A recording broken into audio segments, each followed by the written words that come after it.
about taking objectives. As we move past the bands, though, we're going to look towards first pick. And again, Top Esports, massive priority on this Orianna. You can see Knight giggling away on your screen. Clearly, Top Esports knows something we don't. Well, and the thing is, you kind of highlighted it. Well, yeah, some teams blind pick Jiejie, some teams blind pick Orianna, but few do it so well when blind pick as TES do. They take this matchup because they are so confident with Orianna, with Jiejie, that it doesn't matter what you play into it. You want to play Victor? Whatever. You want to play, not even a counter pick, you want to play a tank into me so I can keep getting more damage and keep having these great numbers? Sure. But now they have to change things up. They're going to have to get something different for 369. And I'm glad that they're holding off on that one. They're just going for the typical jungle matchup, seeing that there's Udyr on the other side, instead of going for something fun like that Nidalee once more. I would have liked to see that still, just because Karsa playing it is a lot of fun, but the Olaf is really going to be able to help them when it comes to trying to find a lot of pressure against Jiejie, who's just going to be trying to clear out everything. Yeah, I mean, one of the disadvantages of picking the Nidalee here is you don't have the guaranteed priority in the top lane. With like the Jiejie, pretty much in most matchups is going to have priority there, so Nidalee has a lot of room to play around the top side of the map. Without that, it makes it a little bit more difficult to just randomly lock in the Nidalee. But over towards the side of EDG, just going to go for the support here. Rell available, it's good. Alongside the Tristana. Not that great into Alistar, generally speaking, in the laning phase, but really, really good later on into the game. But now towards the bans. JackeyLove's AD carry pool available. The top lane pool as well could be pinched by EDG. I'm kind of glad to see that TES aren't really falling into that bait of grabbing either a Karsa or a Kalista when they see Tristana on the other side. They're holding off, and it's letting these bans be focused more towards the AD carry pool, which is going to give 369 more options that they're going to want to play. Of course, it's going to be the mid lane answer. Is it going to be Azir? Is it going to be Victor? I want to see what EDG might opt for Scout here. I think I might prefer an Azir if it's left open, but Victor is a pretty decent late game scaling option that they can fall back onto. Yeah, so I think Top Esports trying to get rid of some of the potential counter picks here from EDG, because they can go for their mid laner next. They already know they're up against Orianna, so then get the counter pick for Flandre. EDG, though, they can... do they ban the Draven? That's my big question right now. Like, how much do you respect JackeyLove's Draven in that bottom side? How much do you think he's going to go for that a second time in a row? I would love to see a Draven ban, but I don't think that that would be the choice for Top Esports. See, it feels like EDG are so used to playing against teams that are playing in this meta. And this is something I talked about in the Rare Adam series up against IG, where Rare Adam are able to read their opponents so well. They're able to see who's on the opposite side, be flexible yet consistent. EDG seem like they're not willing to change what they've seen as the meta, not willing to adapt. And we know TES are a team that is adaptable. They don't necessarily care what the meta is. They will play their own style, and banning away both Karsa and Kalista indicates to me that EDG are not respecting that JackeyLove might pull out one of these strange and crazy picks that we'd love to see. Yeah, I mean, the Kalista, I would say, is very much in that category of the fringe picks, but the Karsa is all just incredibly strong right now.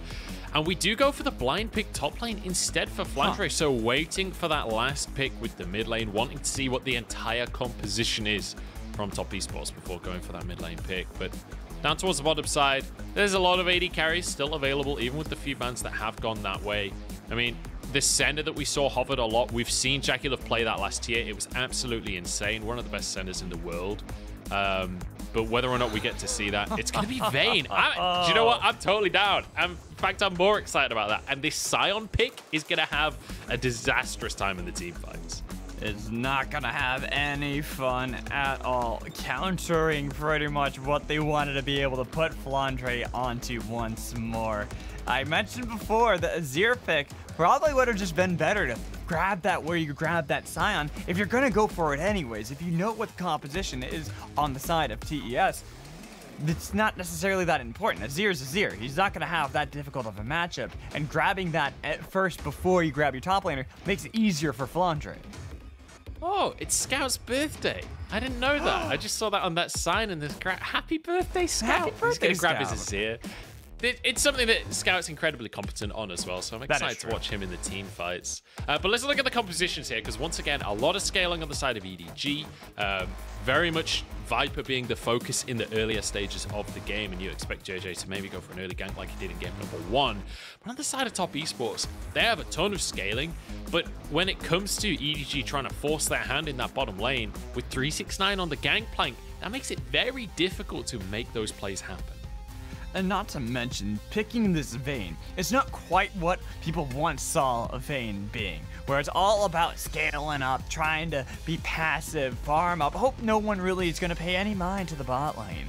This is JackeyLove. That's not going to happen. He's going to play aggressively regardless who he's playing. But Vayne's also changed in how people really see her. They play very aggressively on her now. Usually level 2, level 3, it's similar to karsa, where you try to be able to get those advantages immediately. But also, with Vayne, she's comfortable once she's got to 2 items, feeling like that's a more empowered bot lane, and that's perfect for our TES play, trying to make sure around 2 items when they're spiking.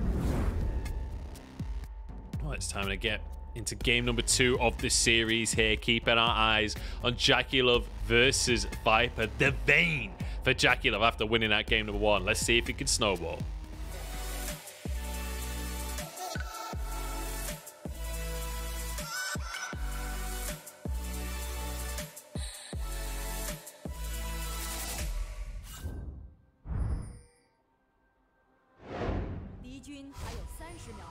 We're onto the Rift, ladies and gentlemen, as we head into the second game. And I'm praying that we get to see more out of EDG here, that we get to see them scale up into the late game team fights like you know that they want to.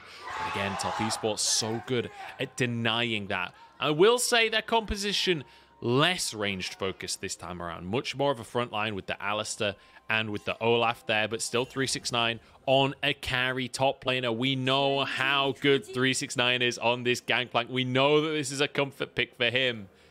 He's looking for something a little cheesy to start this game off. Sneaky, using the alcove to be able to try to find an early angle on the Flandre and force out the Sion immediately. So there's going to be no answer for Sion to be able to get anything. The kingdom already being set up by 369. So let's look at where the junglers are starting right now, because it'll give us a bit of a clue as to how they intend on starting this game out. 369 looking to start this lane as he needs to go on, trying to bully as much as he can. With that grasp, he's going to be able to scale beautifully there. But you can see Karsa pathing up towards the top side, opposite side of the story for Jiejie. Jiejie very likely to go for an early gank on the bottom lane once again. JackeyLove getting a lot of damage on Meiko. Remember how I talked about it's a lot different in the bot lane for Vayne than it once was. There's a lot of aggression that's going to come in from TES to try to take control. And they kind of need to make sure they're not falling behind. Oh, JackeyLove going too aggressive though. Knocked up and burnt on down. Viper's low though, and I think they maybe want to turn this one around onto Meiko. They go. Health bars are low. Couple more autos would do the trick. Crash down with the shield here. Zhuo tanking up. Everybody walks away, but it's getting dicey down in the bot lane already. What is that? 4 summoners total expended. We got a flash, we got an ignite, 2 ignites, and a cleanse, all burned. This is allowing Karsa to be cooled down, looking for an early gank. Yeah, they thought he was pathing towards the top side, just cleared the bottom quadrant and then goes in. He's going for Viper while the rest of them kill Meiko. Everybody eradicated. Karsa got a solo kill. No one else even got an assist on that one. That's crazy. That is amazing to see already out of TES. To get 2 kills and, like you said, a solo kill on top of it all for Karsa. This laning phase, I mentioned, I'm going to say it time and time again, because how this works, even though it looked dicey at first for JackeyLove. Keep in mind, Flash never used. Didn't even have to worry about trying to get away. So when they wanted to turn back after carling Karsa down, they immediately could. Karsa was already in a perfect position to be able to beat Jiejie if any sort of aggression could have come to counter invade this. But I want to keep an eye on Karsa just being able to get that easy kill. Flash used already, so there's no real escape. And being able to get more gold onto Karsa to try to be able to deal with the potential skirmish into Jiejie is a great way to keep TES ahead in the early game. So Jiejie now has an opportunity to get himself individually ahead in that jungle. Goes for the blue buff, should be able to double scuttle as well. Obviously, was able to get the scuttle on the bottom side of the map. So he's able to find himself an individual lead. You can see a massive CS difference between the junglers because he was farming the entire time that Karsa was making that gank happen. But the Kindle Gem already in the pocket of Karsa. It's going to be a nice way for him to start this game off. 369 TP into the top side. Jiejie is there. Okay, I think they're just going to shove the wave in. I was thinking maybe it was going to be a flash bear slap play from Jiejie to try to get a flash out of 369 as well. But not even bothering, saying, you know what, we need to be able to get Flandre out of here.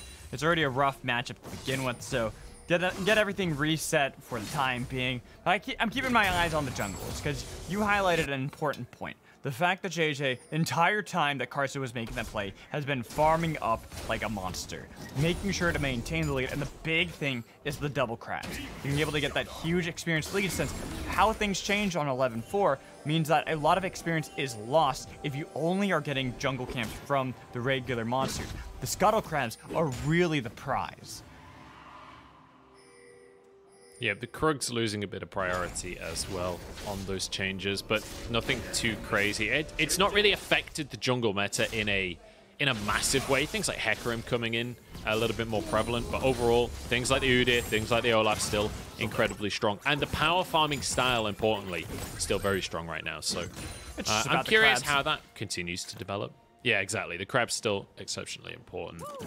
There's a lot of bot lane prio, as you'd expect with Tristana versus Vayne. But the nice thing for Zhuo is with this Alistar, it does mean that Meiko can't really threaten any kills down at that bottom side. Jiejie, though, with this priority that we just talked about, he's got prio in mid as well. So he's quite happy to just go and start this Drake up. He's Udyr anyway, so Udyr composition's more than happy to just solo this Drake out, use that lane prio. Lane priority, having it so that there's no real reason to even try to contest for Carson. That's why he's pathing topside. Maybe get a scuttle crab on the way there too, since it is still Jiejie with a pretty dominant lead, not only just in farm but experience as well. 2 levels over Karsa. That play was great in the bot lane to be able to get the early kill, be able to help out JackeyLove and Zhuo, but you've fallen pretty far behind from Jiejie. You're trying to make sure that at every moment, this Udyr is going to be able to consistently outpace you when it comes to these mid-game fights, because honestly, that might be what EDG are going to fall back onto. It doesn't really matter if you get a couple kills in the bot lane over Viper, since it's Tristana. Tristana doesn't really care too much about the laning phase anyway. She cares more about being able to get some plates in the mid game. Yeah, I think the significant difference between the junglers is less about the gold, because obviously 300 gold, very helpful from the kill, but look at the level difference right now. Yeah, Jiejie is 2 levels up on Karsa, so if it does come to like a 50-50 smite, or just a duel, like, I think one thing that's often undervalued in League of Legends is what level advantages offer just in terms of raw statistics. If you're 2 levels up on someone, often items stop mattering as much. Like, it's much more about just the sheer stats that you have over them. And so Jiejie's in a very, very strong spot. Karsa, he is on the Olaf, so he will have an opportunity to power farm. It's not like Udyr massively outpaces Olaf, especially once you get a few levels under your belt. But that 2-level advantage will be monumental in the mid game. Just being able to put that pressure around the objectives, the neutral objectives such as that Rift Herald, that with Jiejie topside, I wouldn't be surprised if we start seeing an attempted invade to be able to take away maybe some wolves or even the Gromp, just to be able to maintain priority topside, since 369 is going to be able to have a consistent priority over Flandre. But really, they don't have to do anything at the moment. They just want to be able to maintain Karsa and where this Olaf is. Oh, Karsa spotted out that the whole gang is coming from EDG. And with Karsa here, I think the plan for the dive here from EDG will be thwarted. So well played by Top Esports to read what EDG want to do. And this is something that has become so crucial at the top of the LPL. All of the best teams in the LPL, it's so much less about how good they are at executing their own strategies. Like, executing your own strategy is a given at this point at the top of the LPL. If you can't execute compositions, you're not going to be at the top of the table. It's about reading your opponent and outplaying them on the map. And that's something that I was talking about with EDG, how a lot of teams have been able to read them like a book. They're really easy to pinpoint what they want to do.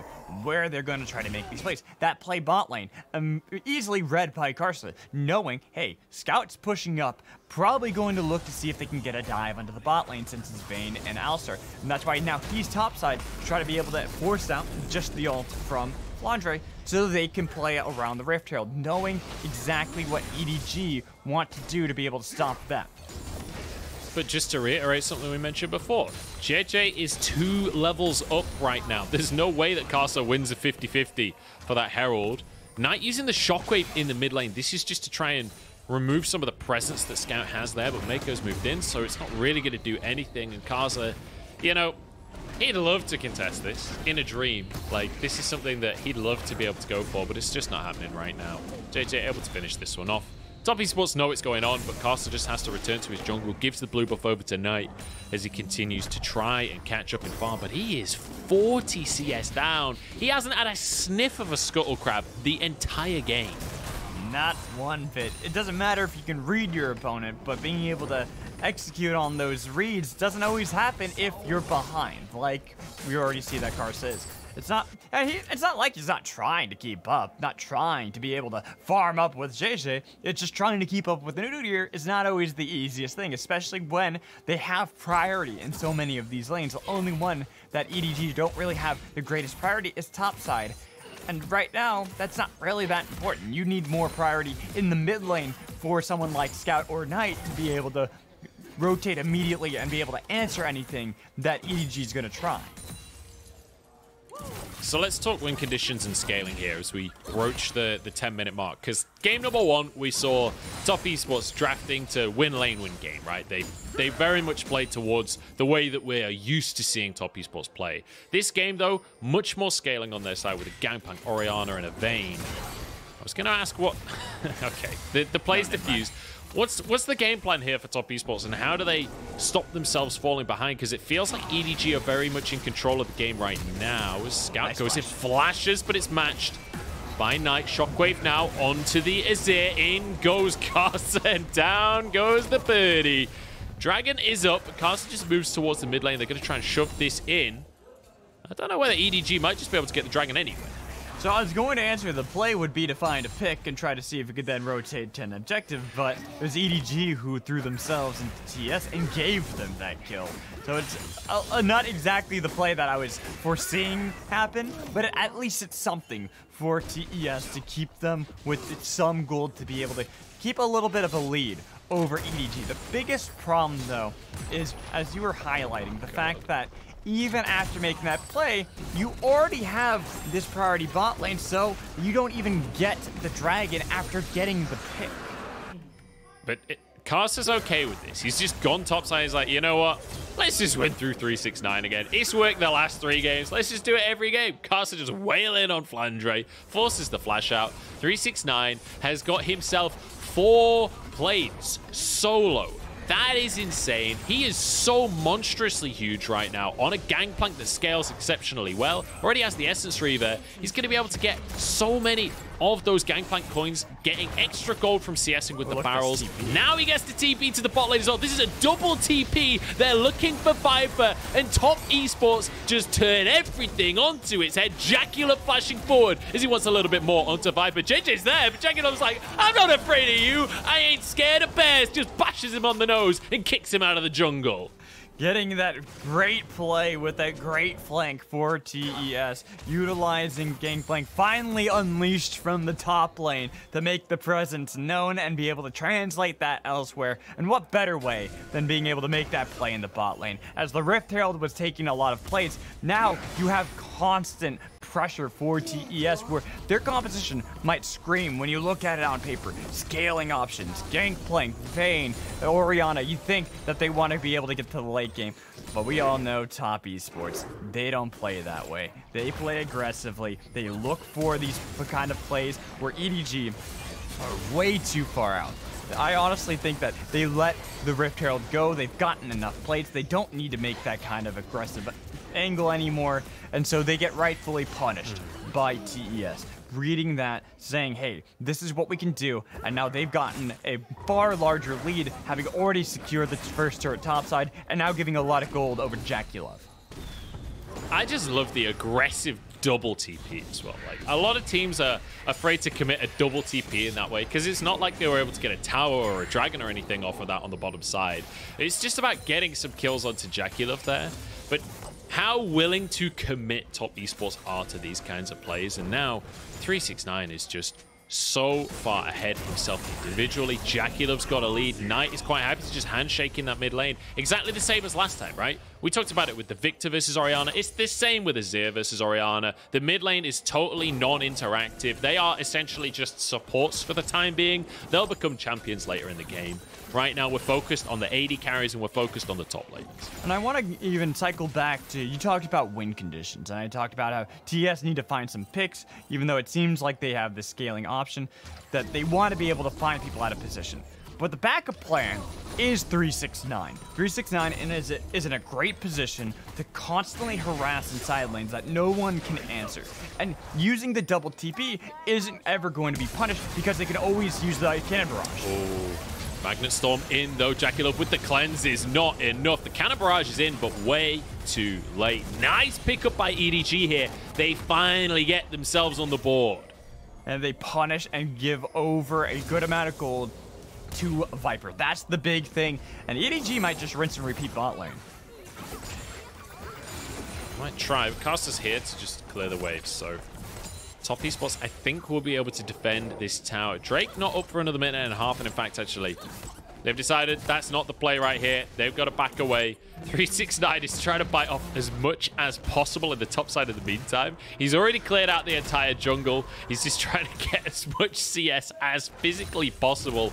He's almost on 10 CS per minute in this game. Herald is up on the map. Drake, though, will be up in about a minute's time, and that would be the third Drake on the trot if EDG were able to grab it. Oof, look at that gold lead for 369 in the top lane. You expect it with the full turret taken by Gangplank, also being able to take all the jungle top side. But it's a large lead, and that really makes up where all the gold is currently for top esports, utilizing this Gangplank late game scaling option to constantly be able to put pressure onto EDG in these side lanes. And look at the minimap right now. You can see 369 is just walking straight towards the dragon. Top esports are like, all right, you got 2 Drakes. We'll let you have that. No more. It's time to contest for these. The whole team moving down. Jiejie going towards a Rift Herald, though, instead. And EDG perhaps just saying, look, we're okay to handshake this one. You can see Karsa's already on the bottom side of the map. JackeyLove is there as well. They finish off the tower, get Mega Prio on the bot lane, pushing all the way to the tier 2. Now they can just go towards the Drake. EDG have an opportunity to use the Herald elsewhere, though, and punish top esports. It seems that they want to use it topside, and I don't know if I necessarily agree with this. I'd much prefer that they had plopped it mid lane and tried to contest, because if they can get themselves within soul point, that is a great plan for EDG to guarantee that they're getting to that late game team fighting aspect they normally try to set up for. But instead, they just want to be able to get some pocket change. They're desperate to be able to catch up to 369 especially, because if they keep falling behind this Gangplank, that is a great win condition to the Flandre. Ouch. I love watching JackeyLove, man. He's so aggressive in every situation. I actually quite like the arrow play from EDG because I don't think right now they can team fight. I don't think they can actually take on top esports 5v5 with how much gold JackeyLove has, how much damage he's doing at this point in the game. It does feel a little dicey to try and just brute force that one, especially with the top diff that we're seeing right now. It's almost a full item between the 2 top laners. So respecting that one, going for a couple of towers on the top side, and giving all of that gold to Scout, importantly. They're trying to get this Azir in the game ASAP. That's the nice thing. Putting that Azir into a great position to be able to keep scaling up, be the one option that can take on 369. So they don't have to just worry about this Gangplank having way more gold than anyone else on the team and forced to try to pick a Gangplank. He has oranges. He's okay. You can't really easily pick him off unless you commit everything to it, which means you're not focusing JackeyLove. You're not focusing Knight. So I do like that, what they've done for EDG, to try to have some assurance of being able to continue to get further into this game. We'll have to see if Scout can get into the game, or what he's able to do once he is in the game. Like, when you look at this EDG squad as well, there's so much veterancy here. So even if they fall behind, you don't worry about them in terms of tilting, in terms of shot calling. You know that that veterancy with Scout with Meiko. Even players like Jiejie have been around on this squad for a long time now. You know that they're going to be good in the late game. And Scout is the player that last year didn't have the greatest year of his career, but it feels like he's come back into his own, and he's one of the best mid laners in the league statistically at the minute. So it feels like if they can get him into the game, he'll be able to make plays on the Azir. He'll be able to be the difference maker. But whether or not they can get to that point is the question, because once again, Top Esports with a lead at 15 minutes. That's where their comfort zone is. Snowballing from an advantage is what Top Esports live for. I also gotta say, you know, the birthday boy in Scout today, it's the birthday buff. You want to root for the person whose birthday it is, but I also truly believe in the birthday buff, as right now 369 might be in a bad spot. Just have his oranges forced to flash away as karsa arrives as well, but all in all, EDG, another attempt here, another attempted window to punish Top Esports, but every single time it feels like Top Esports are able to just about get away with it. The fact that EDG only have 1 kill this entire game kind of is a representative of that, because we've seen EDG make a few plays across the course of this game, just none of them really quite working out. But guess what? Baron's up in 5 seconds here, Mad. We're watching a Top Esports game. I was about to say, not only is Baron up in about a couple seconds, there it is, gonna be up now, but the big thing to me is the goal differential between the two teams. You'd think 5-1. It'd be a huge lead since Top Esports have been able to control a lot more of this map, right? That's not quite even 3,000 between the two. EDG have been doing a great job at trying to keep up pace against TES, even though, sure, you can say that Flandre is pretty far behind that at 369, but at least they're not hemorrhaging a lead, and they might be able to fight around this Baron. Knight actually TPs to the Baron right here. He's got a Void Staff and he's got a Leandri's. They get through this thing fast, and especially when JackeyLove's Vayne gets over there. This is exactly what we talk about every single game. I feel like a broken record, but guess what? It's 20 minutes and Top Esports are doing the Baron. Who could have guessed this was going to happen? Apparently not EDG. Top Esports get it for free. Zhuo, like, look, even if he dies, it doesn't matter. They got the Baron already. Ignite will tick him out, but Top Esports, they get away with it again. They can't keep getting away with this. How many times do teams have to learn? You can't just live any option for TES to have a Baron at 20 minutes. They're gonna go for it. Scaling composition, by the way, guys. I don't think so. Not for Top Esports. They absolutely annihilate Baron. Now they can use that beautifully. And guess what? They're more than happy to just spread out across the map, go 1-3-1 with an Orianna in a side lane, with a Gangplank on the other side of the map that basically no one could contest anyway. Well, now he's got Baron minions that Flandre can't deal with. This is going to become very, very difficult for EDG now. But importantly as well, EDG, one of their win conditions was trying to stack these Drakes, right? Oh, karsa wants to just start a fight. Okay, forcing the crash down. Cannon Barrage comes through as well. I don't think they can close the gap, but the barrels do their damage. And karsa finishes the kill. Might trade his life. Ignite finishes that one in the end. Zhuo, though, over the wall. Double knock up. Everyone from EDG scattering to the winds, but no, they're not. They're scattering to the divide of the Emperor. Scout, the birthday boy, turns the game on its head. Birthday buff, Munch. I told you that. He has it in folds. That was incredible. I thought Zhuo had the perfect flank. I'm like, this is it. This is TES winning the game. But Scout, by the skin of his teeth and that Gnasher's tooth, beautiful Emperor's Divide to knock everyone into the wall, get that ace. So now they have themselves within that Mountain Dragon Soul point. And it's so good to see Scout popping off, getting his team back into this game. It's exactly what we're about to mention. But Top Esports, why are you fighting with the Baron? Why don't you use it in the side lanes like we said? Why do you always have to fight everything? That's what they do, man. If they're not one thing, it's consistent at least. They always try to find this. And like I said, well, it looked like he had this great angle. Also, Scout accidentally sombreroed the shockwave, which might have been able to win the fight. But really, it's Scout. Scout, beautiful stuff. You love to see that kind of angle to be able to knock everyone into the wall. There was no way to really fight back, except if they killed Scout 4-4, he was able to get that kind of Emperor's Divide. Really beautifully played. Actually, a good flank from Zhuo as well. Didn't quite get the triple knockup.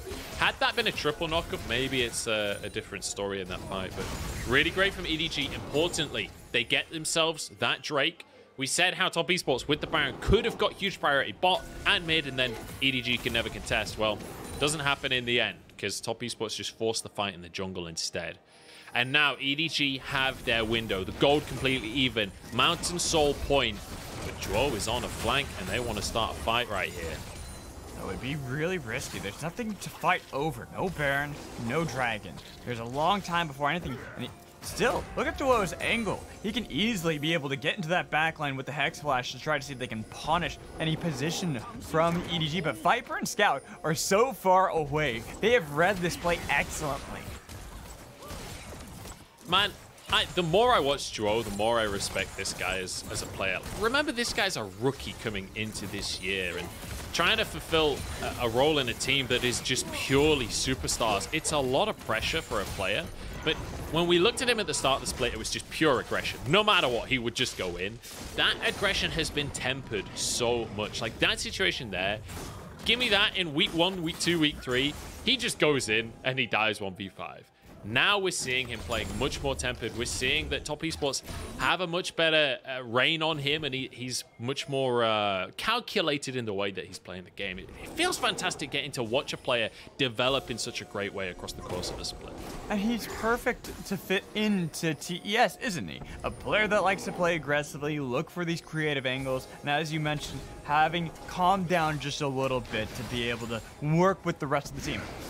Does that mean he's passive? By no means. Still, he always looks for these plays, but that's the great thing. He's now learned when to actually execute on those. Unfortunately, it's just not necessarily always working out. That last play, it was a great angle. I think that was almost what won them that fight inherently, but it was still a lot of over necessary aggression from top esports. They didn't really need to be there. They had the Baron, as you mentioned. Why not just book it down mid and try to end? But they wanted to fight because that's the top esports style. Yeah, I mean, he's very much still maybe the most aggressive support in the entire league. Like, let's not beat around the bush. He's still a very aggressive player. He was just so aggressive before. He was rejecting humanity and embracing monkey. But no longer. Now he thinks with his brain and only goes in when it's a good time. Except for sometimes, like right now, when he has gone real deep. And he's hoping to try and make it out. He's got a dead man's plate, so maybe he can make something happen. The headbutt to try and keep himself safe. Aftershock will keep him tanky. Unbreakable will as well, and the rest of the team is coming. It was all a great bait, mate. Shockwave comes in. Scout solo on HP. One more tick would do the trick. The cannons come down to finish that kill as Karsa arrives on the scene. Flandre forced away as well.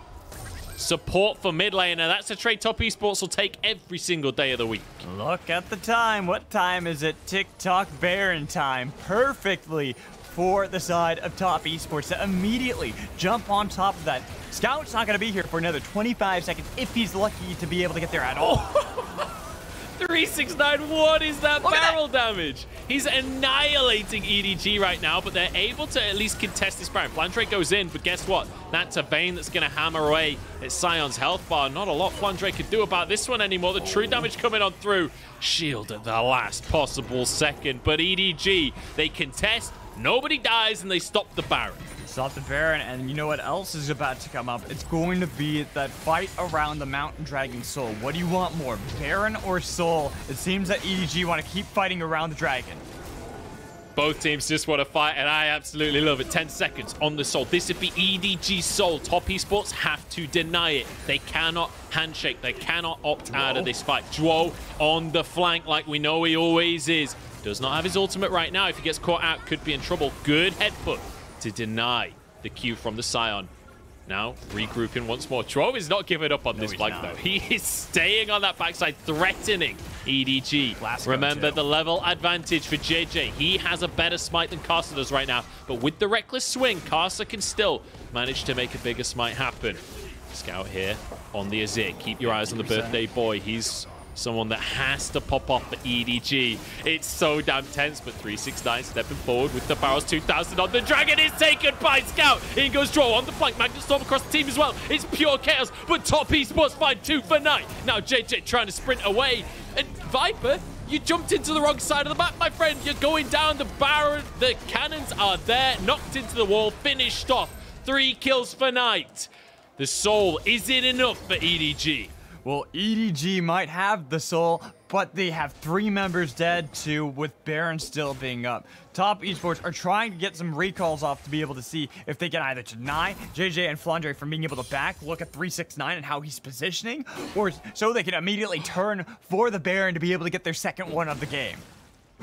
Yeah, 3 players down for EDG. JackeyLove just running straight on over. Karsa's here as well. And Karsa's like, look, I know we want to go for the Baron, guys, but his red buff's up right now, so I'm just going to quickly grab that one real quick, and then we'll do the Baron. How's that, guys? But yeah, again, Lee Andrews in the mid lane. Kraken Slayer on JackeyLove that's already playing Vayne. Baron doesn't stand a chance. So, soul for Baron. In the long term, that favors EDG, but the next couple of minutes could make it favor top esports. That's the thing. They gotta somehow survive against this, and you already saw the damage coming out of 369 before. Has gotten that Infinity Edge completed as well. So much damage can come in, and all they have to do is play patiently. While we're talking about TES playing patiently, I do love this play from Zhuo. It's a great triple knockup that started off the entire fight, and while sure they were able to at least secure the soul, it was such a difficult play because what can you do against that Alistar? There's not really much since Zhuo is constantly going to be on the sideline. Yeah, getting the kill, it's all right, but it's really about finding a way to stop Zhuo from having these flanks that rips apart your team. And I mean, they tried, right? We saw Zhuo just consistently sitting in that tri-brush. EDG tried to chase him away, but weren't able to. Look at the positioning on the map right here. We're going to see a bit of a trade. EDG are like, look, we got inside track of the mid lane. We can't defend right now, so let's just try and trade tier 2s. But top esports, they are pushing fast, and they've got a cannon barrage to deal with the minion wave. So there's no counter push available for EDG. They've blundered it across the map right here as top esports will grab themselves an inhibitor, and EDG can do nothing about it. Now, Scout is looking to see if they can at least get another turret on the other side to make it somewhat even so they can get a little bit more gold. But like you said, it was a bit of a blunder from EDG. They thought maybe they could take down the tier 2 fast enough to be able to contest, but it is Baron buff on the side of TES. They can easily push that in, and now all they have to do is rinse, repeat back, go bot lane to do the same thing. And the really scary thing is they've still got a full minute off the Baron buff. And when you look at top esports comp, right, it's not the greatest in terms of 1-3-1. Orianna, not the kind of champion that you want to be completely on her own. But Gangplank loves to be alone. And the rest can now group as a 4 with Supers in the top side. Guess what? You've got pressure in all 3 lanes now for top esports. For the next minute, they can use that Baron. Look at 369 though, still miles away on the bot side, so top esports have to play respectfully here because EDG could find themselves a 4v5. As they are right now, holding control of this bottom quadrant of the map. They were just waiting for 369. That is an indefensible turret. Scout, you back out of that one, you give it up, because you cannot defend these. Instead, you have to make sure that what they're getting takes so much time. Like I said before, we have 20 seconds now, and the fight could be attempted. EDG want to force this, but look at JackeyLove. It's all about playing multiple lanes here. Flandre with the TP flank and just sails past the rest of his team. But top esports now are going to start the fight. They've baited EDG out of the base, but can they force anything off of it? Flandre flashes, keep himself safe. Shockwave. The stopwatch from Viper is crucial, and he survives again. Every tier 2 taken, the top lane inhibitor taken, but EDG hold on to the game. That was by the skin of their teeth that they were able to escape that one as well. Flandre nearly taken, as you had mentioned, nearly even getting the pick on a Viper with that shockwave. Had he not gone golden, he was certainly dead. And now they at least have a little bit of breathing room. No longer have to worry about the Baron. All they have to worry about is the top lane with the super minions, and they have about 3 minutes left until that's going to respawn, and they have about a minute and a half until there's going to be a fight around Elder. Man, 369 is on a revenge spree for his recent poor performances, with the triple back-to-back MVPs on the Jace, now on this Gangplank with 4 items. He's 4,000 gold up individually over Flandre, and he is set up with these items to have an insane few minutes of the game. If he's able to position how he wants, if he's able to do the damage that he knows he can, he could win the game by himself over the next couple of minutes. You see the recall coming out from Scout. He needs to get back quick because Elder's coming up in 45 seconds. They do have JP on Scout if they need to try to look for a flank option, but it's going to be difficult. The angle is really far. You can see some of the wards. There's like control ward way down there by the alcove in the bot lane. They have a ward and tri-bush right there, but those aren't necessarily the best spots for someone like Scout to be able to get into the position needed to be able to destroy that backline. He's got nearly full build onto this Azir, so he needs to be in the perfect position to be able to capitalize, but they have to be careful because who's there but Zhuo to look for that angle once more. Guess where Zhuo is? He's behind enemy lines, of course. It's Secret Agent Zhuo, always where he needs to be here. EDG with position on the Drake, though. Top Esports, they've got a composition that loves to kite people out, but in that individual moment of the engage, Zhuo goes in looking for the knock. It's only onto Viper, but Viper is good enough. One is still an AD carry. In they go. Magnet Storm pulling JackeyLove in. AD carries both down. Scout keeping himself safe in the backside as Karsa falls. This is the fight for EDG. They might push us to 3 here. Jiejie still going strong in the fight. So is Scout, turns himself golden, and somehow they come out on top. 369 on the Gangplank. Can he make it happen? Scout goes in. He's taken down by the Q. Double kill on the Pirate, but slammed down by the enemy top laner. And this will be Elder for EDG. And somehow it's only the tanks that are able to take down 369 and survive. That is Elder Dragon for EDG in the late game, with already holding on to the Mountain Soul, barely being able to get back in time at the same time to keep the base alive from the super minions. This is an incredibly tense game that even with this Elder Dragon that Jiejie, he's taking his time because he wants as many members to be able to benefit as he can. But when we dissect this fight, it is messy. It is all over the place. Zhuo has a beautiful angle onto Viper that they can immediately punish. And I thought that was it. It was all over. But JackeyLove went too far right there. The crash down Magnet Storm was able to catch him out of position. So that way, boom, you don't have to worry about JackeyLove. It's even. And then Scout does nearly the same thing by going too far. He's barely able to go golden so they can fight back a little bit more. And that alone keeps this fight going towards their way. And now that they have gotten both the Elder Dragon as well as have the Soul, this should be their first Baron. Yeah, 3rd Baron of the game, but it goes to EDG. And EDG, now this scaling comes into play. Now this excellent team fighting comes into play once again. This is EDG's comfort zone. This is where this team wants to be. And importantly, Scout, with the stopwatch and the Zhonyas in that fight. Top Esports not ready to play around that one. He was able to buy so much time for the squad and able to wait out the Ragnarok from Karsa to use Emperor's Divide, the birthday boy, and he wants himself an MVP as well. But he's going to have some work cut out because Flandre and Jiejie still yet to die in this game. But now, with Elder Dragon, with Baron, the siege begins for EDG this time.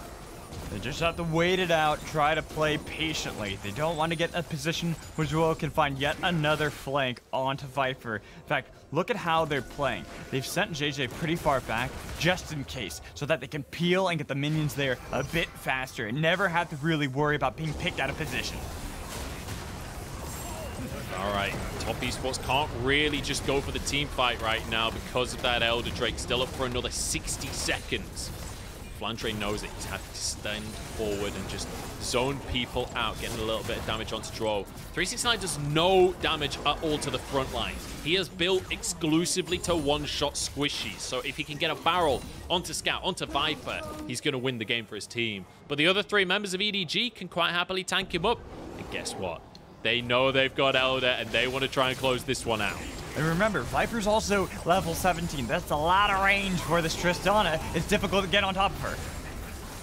Ragnarok comes out from Karsa here, just so he can tank up on the front line. Shockwave in onto 2. They're just trying to clear away the minions, but EDG, they just want to end the game. No minions under the tower right now. That cannon is going to be out of range, which means EDG can't actually step forward. The Baron is working against EDG right now. Top Esports still have everyone alive. Flandre tanking up the tower.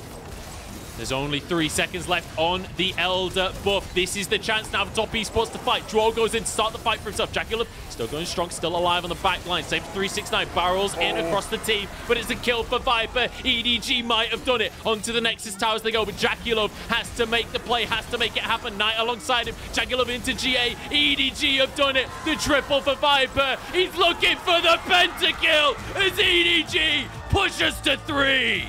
What a way to get game 3 with a pentakill for Viper, taking down Top Esports. Beautifully played by EDG to be able to win that one. It was a tense game throughout it all. Seemed like for a lot of it that TES were going to win, but EDG, they found that mid-game, the late game fight that they needed to finally wrestle control away, had the late game scaling option in both Viper and in Scout, so they could execute and win. And guess what?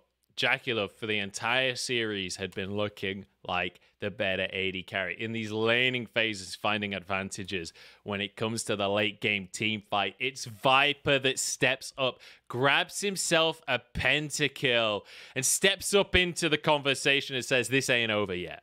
Isn't that what you were talking about before about Viper, though? When it comes to the team fights, Viper has been one of the best AD carries in the LPL with this positioning, with how they're able to play around him, and it proved critical in that final fight, in the final 2 fights, to make sure that they could carry a win.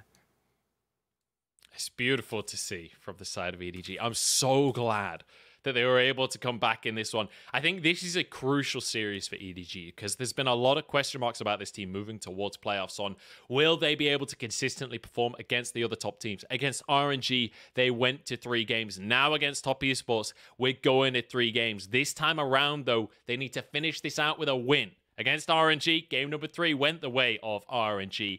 Can EDG dig deep here and keep this ball rolling? That's the thing. I was talking about how EDG, a lot of teams have figured them out. They've figured out what their style is, what they tend to like to play around when it comes to Viper, when it comes to Scout, and it's pretty easy to read them. However, even given that, teams that are able to play their style well enough are difficult to play against, even if you know what they want to do. Think about that. Jiejie was constantly ahead of Karsa, even though Karsa was able to read where he was going to be in the early stages of the game. That didn't matter, because Jiejie was always able to keep an experience lead over Karsa, so they could keep even throughout most of the game. That's my kind of gold graph right there. That is wild. You love to see it. The roller coaster that is the LPL, and EDG managed to win it out with what, like a 3,000 gold lead in the end, which is kind of insane, but fantastic stuff. And I have to say, you know, Viper got the pentakill at the end, and I'm worried that he'll get the MVP just off of that. Scout was the MVP for me. Scout was absolutely the MVP. Jiejie as well in the early game managed to play around Karsa beautifully to get EDG and slow down the pace from Top Esports.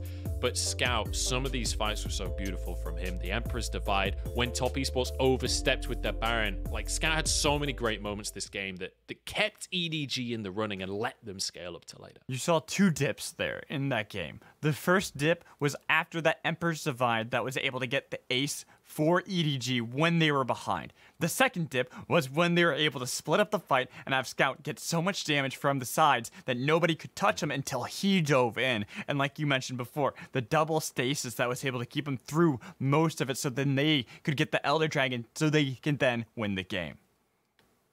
Yeah, beautiful stuff coming out from Scout. Beautiful from EDG. And we get to go to 3 games, boys and girls. Cannot wait to see how this one finishes out. We're going to go to a break.